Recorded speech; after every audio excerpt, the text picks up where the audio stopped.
The challenging question that the instructor, and I find it very difficult too, is they ask personal questions, not only to me but to other participants, and as well as other participants, they do ask personal questions such as what I do at job, how will I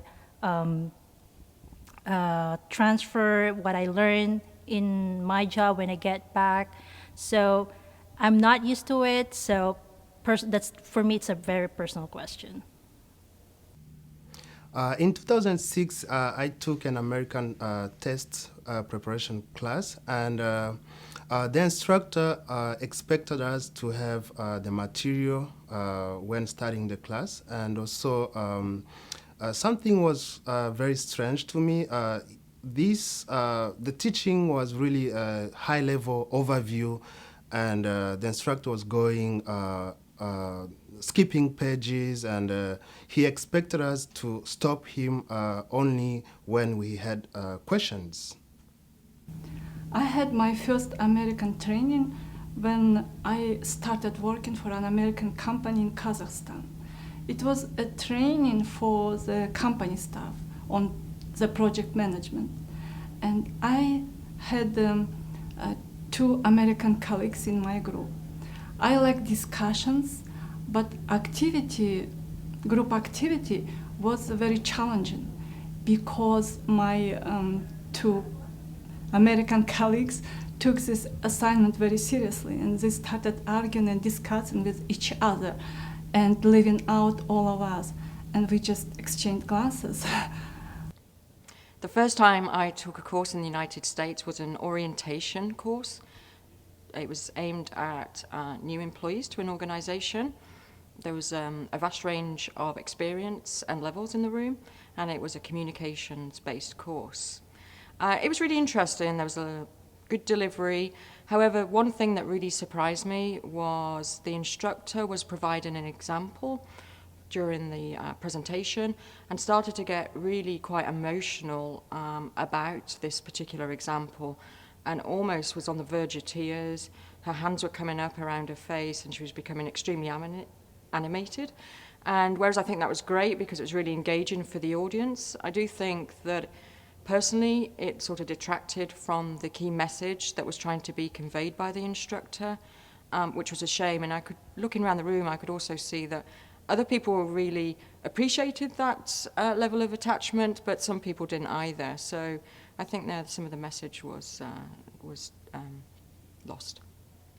My first training was when I just moved to the States a few years ago. I was on business communications. I wanted to take this course to have a better understanding, enhance my communication skills within the business context at work. So I enrolled in this external course, and so my expectation was to provide kind of a guidance on how to communicate with using all the new technologies and tools, emails, and all these things. It tended to be more kind of a discussion. There were 10 or like 20 attendees. And on a daily basis, we would go to the course. It was a kind of a discussion, and have the professor would have some kind of input, feedback from the participants, and then the class ends. Next day, it's the same. So leaving the course, I didn't get much information, kind of a guidance from the professor on what to use, what not to use, what to avoid, how to better communicate. Well, coming from Southeastern Europe, my first exposure to American-style training was a procurement course that I took. It was a professional training course. And the principal difference that I noticed between the style of teaching in the US and in Europe was that in the US, the trainer, the facilitator did a lot more to try to involve the whole group in a discussion, in interaction, and in an open exchange of ideas. Whereas in Europe, the focus is more on actually being present at the lecture, listening, learning, and focusing on what you're being told by the lecturer.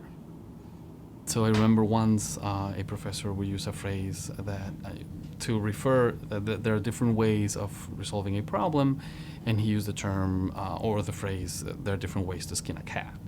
And by the time I understood what he was trying to say, I already lost, the technical component or technical content of the class. So it was really challenging at first. One thing that is really, really important for me at least was that in Peru, where I come from, there's the focus for most professors is so that the students memorize the lesson, and in the exam, your exam is really lengthy because you have to put all of this information that you memorized, as opposed to in the U.S. where the focus is more on understanding processes and understanding really what's behind the information rather than memorizing. So preparing for tests was a challenge during the initial months, because I would try to memorize things rather than understanding processes. And so at first it was challenging, but after a couple of semesters, I think I got it.